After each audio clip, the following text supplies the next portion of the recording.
Remember the first time you encountered Itachi? Look, I know this is a Dandadan video, but just hear me out real quick. Itachi's portrayed as this evil mastermind murderer whose blood is pure ice. Murdered his entire family, betrayed his village for the Akatsuki. His track record is not exactly squeaky clean. Especially in the Sasuke vs Itachi fight, where it's revealed that all his plotting, scheming, and mass murdering was to obtain the eternal Mangekyo Sharingan and become the GOAT's shinobi, surpassing even Madara. And then he dies, doing his signature loving gesture to Sasuke before perishing. And just like Sasuke, you are bequeathed with an endless stream of questions that is answered by the topic of today's video, the backstory. Now, I won't tell y'all his story, because I know there's some dumbass who's never seen Naruto who ignore my obvious spoiler warning, but I will say that this story, along with every other amazing backstory Kishimoto writes, showcases just how much power they can have. Dandadan is the best example of this in the modern manga sphere, which is kind of fun to me, because this series is not known for that at all. It's known for its ball-busting action. But that's besides the point. The point is, Dandadan also excels in its character writing, and especially the backstory aspect. Enter Aira Shiratori. When you first meet her, oh my fucking god, you do not fuck with her, because she's a little fucker fucking with Ken and shit. She's arrogant, superficial, and just plain annoying. And then this crazy spirit demon bitch crashes the party. You write it off because of the insane action happening, and then out of nowhere, at the peak of a thrill ride of a fight, Aira dies, and Momo is forced to take the life force of the acrobatic Silky and put it in Aira to replenish her spirits. And what Momo sees when she touches her soul is one of the most gut-wrenching and emotional stories I have ever seen.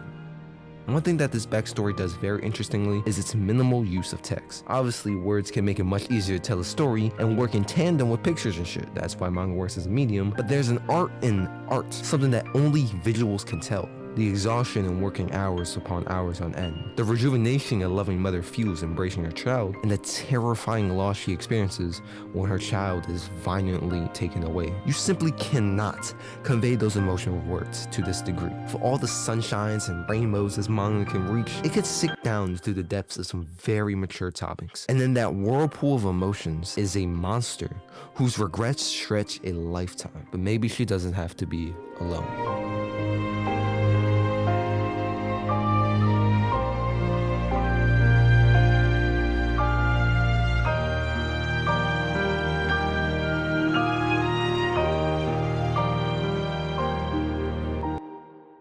That's the power of a backstory. A random monster antagonist you expect to be a throwaway enemy, a frustratingly annoying character, and their relationship are explored to such a level that elicits so many feelings. And at the end of it all, even Aira's annoying ass undergoes development so mature that she quickly becomes one of my favorite characters. Gigi is also another character that I judge a little too fast, and by a little I mean a lot. Although he doesn't have a backstory like Aira, he shares with her that arrogant flair that just ticks you off. But that annoyance washes away the more time this dude is on screen. He's just a genuinely good guy. What Dandadan showcases is a backstory's ability to force some goddamn empathy from the reader. As the audience, we're accustomed to certain tropes and cliches and are pretty adept at spawning them. Crazy annoying bitch trying to interrupt the main romance? Check. Attractive playboy also trying to interrupt the main romance? Check. The girl who's actually a really nice good character but also unfortunately interrupts the main romance that you really support and you have to decide if you like her or not? God, she deserved better, bro. And of course, who can forget the nerdy, down bad loser who also, he just sucks ass. Kinta Sakata is so damn cringe. It actually fucking stings to see this dude on screen. His personality and mannerisms are so goddamn degenerate. It hurts, bro. He's the definition of an incel, an edgelord, and I thought he was annoying as shit. But although Kinta appears to be a one-note, perverted gooner of a man, he actually turns out to be a lot more complex. His backstory strips back his layers to reveal a very contradictory person. In other words, he's a goddamn hypocrite. He's an asshole who presumes himself to be greater than other people, yet fails when he's actually put to the test. And when he fails, when he gets that bombshell of a grade on his exam, he smirks at himself, knowing that he at least did better than someone. How can you be so condescending with a 32%? He's also just a straight up liar,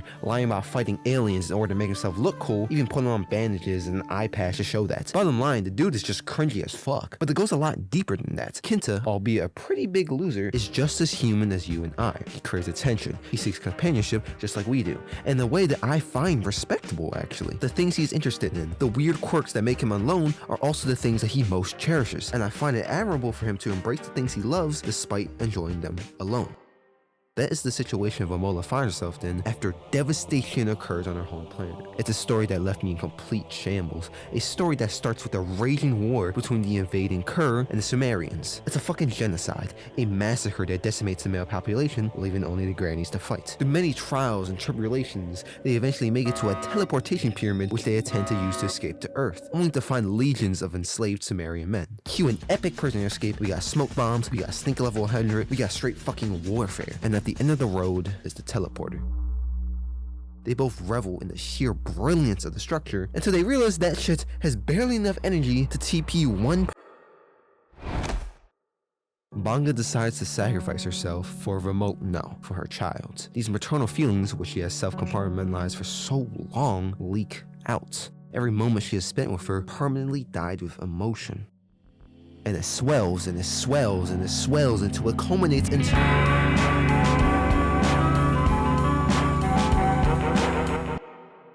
I mean, come on. Fucking heartbreaking. This backstory is easily the most cinematic out of the bunch. I honestly believe this could have been a whole standalone one-shot. The fucking build-up to that depressing climax is gold. Tatsu's depiction of war is visceral. The slavery, the hardship, the loss and sacrifice of their comrades, and their feelings of utter despair are translated through fantastic art and storytelling. Again, I also love how they use these pockets where there's just no dialogue, just panels strung together to make an effect words can't. We get this collage of Vamola's time spent with the gang, a collection of all those precious memories, and what is our hero's response? Anger. I find it so uplifting to see characters that care for one another. Dandadan is about weirdo spirits and the paranormal just as much as it's about seeing people actually understand each other. It's human empathy, it's feeling emotions on the behalf of another, and it's an example of the power of backstories to recontextualize a character, not just for the reader, but for the characters inside the story, whose perspectives aren't dead set on one viewpoint, but rather change and regresses. For our next story, we'll only have to look at our protagonist to see this. Momo does not fuck with Rin Saoki, the class rep, but she's not totally in the right. Rin is fed up with Momo's constant visits to Ken's homeroom, her homeroom, which I honestly get. Momo's always on some noisy ass timing, and she is pressed at her meddling, and yet when Rin needs her help, she steps up to the task? To one of these fucking space critters, it's probably an alien concept. Why? Well, it's empathy, because Momo empathizes with her story. It's as simple as that. Not for personal gain, not for some sense of the greater good, but because she listened to her story and she felt something. And I understand it, because this shit is fucked up.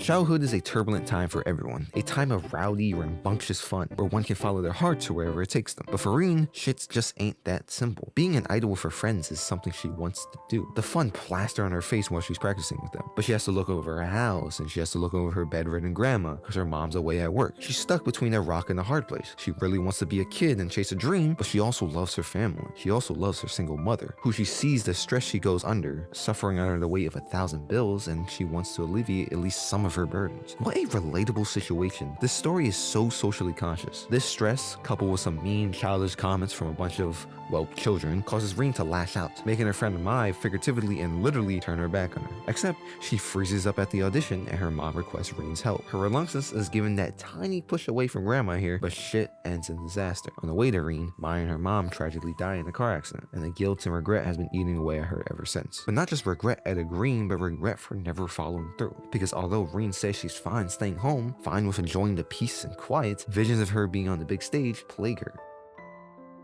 It's a sad-ass story, man. A dream unrequited for a reason completely out of her control. There's nothing she could have done. She was just a kid. But thankfully, that's not where this story ends. Through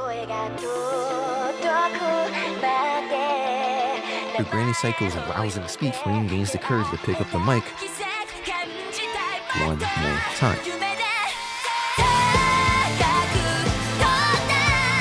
I love this moment so much. It's one of the best moments in the whole series. It's electrifying. It's bombastically drawn. The scene is the very definition of letting go, of releasing. And yet, that is not the peak of this character. Because, in a flash of sparkling light, the ghost of Mai appears. And although their last encounter was less than friendly, both finally find the words they've been waiting to say.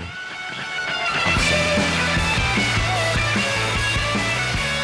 I love the way Tatsu writes their character arcs because it all feels so natural and satisfying. They have such a knack for writing such compelling backstories that forces me to empathize no matter who the character is. And because of this, seeing these people get the opportunity to rectify their past and finally gain closure is hopeful and cathartic. I love that although their misgivings for one another could be explained, it is not entirely justifiable, and that is precisely why them taking responsibility and apologizing is so powerful and mature. That closure she gets isn't something given to her, it's something earned and achieved through confronting the past. I feel like Dandadan is a slap in the face for all of us who are stubborn, who hold grudges, who cannot look past our initial judgments, because rarely are humans so simple. And going even further with this, the story is explicit in showcasing how her deep-rooted emotions are still present in her. When the fairy tale card chooses Rena as his next host, we get to see her deepest, darkest parts. That bitterness, despite finding that closure, is still present in her, because again, humans are seldom that simple. It isn't easy to change completely, which leads us to our biggest case study, and by far the heaviest one, Unji Zuma. Man, it's kind of crazy to be saying this in the middle of the fucking video, but really, here's your one and only warning. It gets rough. Contrary to every other backstory we discuss, Zuma's origin does not start merrily, but rather showcases his mom crouched over his dad's corpse. What is kept constant in every single story is how shitty society is, how little empathy people have, and caught up in the mist is one little boy and his umbrella. And of course, his big brother. But tragedy strikes that night, and hope is blotched away. We are halfway through the first chapter, the first part of Zuma's backstory, and we are already so deep into the depression. It is fucked up, and even more so because there's no one to blame. Again, that's one of the motifs connecting each backstory. It's never one clear antagonist, but rather society itself and its pressures, norms, and resulting scumbags that is ultimately the problem. However, not all hope is lost, as Zuma's mom, despite the tragedy, takes him on a day of absolute fun. Smiles, ice cream, fireworks, what's not to love?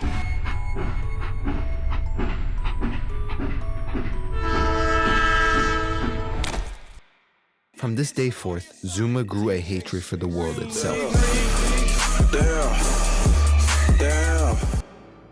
The officer who finally apprehended him took responsibility and adopted him, but obviously Zuma doesn't quite take a liking towards him, and the two beef a lot, ultimately resulting in Zuma perched over him, about to swing. However, he catches a glimpse of his family, a portrait, and he hesitates, the umbrella in his hands symbolizing his little brother and by extension his own family. The officer then reveals his own story, and even though Zuma is touched enough to recall happier times, he still rejects his notions of living with pride and morals. However, I don't think he's necessarily in the wrong with his words. Society did kill his entire world, his family, and his innocence. For what reason would he continue on with a society that doesn't care about him? Even a scene that closely resembles his personal tragedy makes him feel nothing. This panel of a dead frog represents his grief and his nihilism that he indulges in. But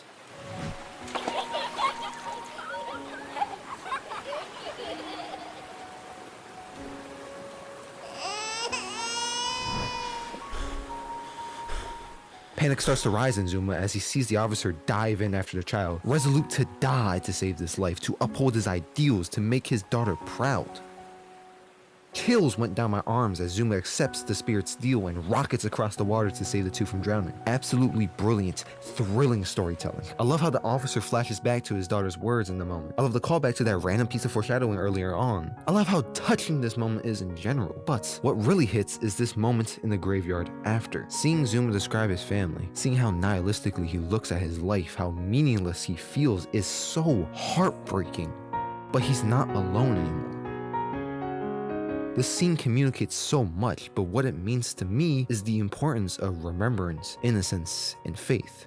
Before meeting our main characters, Turbo Granny wandered around comforting the innocent souls of murder victims. The acrobatic Silky did everything she could to protect her daughter, and Aira chose to comfort her guilt-ridden spirit, allowing her to rest in peace and swearing to always remember. The climax of Vamola's arc involves Banga posed as the kaiju, rousing the despairing prisoners to protect the last child of Sumar. Rin finds closure in partaking in her childhood love. Kinta's story is all about how he holds on to his childhood innocence. Even Raiko Kashima, the most powerful yokai of all time, finds her own innocent self in the form of Mogo and Ken and chooses to spare them. Dandadan drives home this idea that innocence should, above all else, be protected, be remembered, be kept pure. Even in a world as fucked up as this one, even against a society that has wronged you over and over again, even as someone you feel shouldn't deserve to breathe another breath, you cannot forget kindness and love, because it is in those beliefs, it is in those cracks of light that we discover what the word hope means.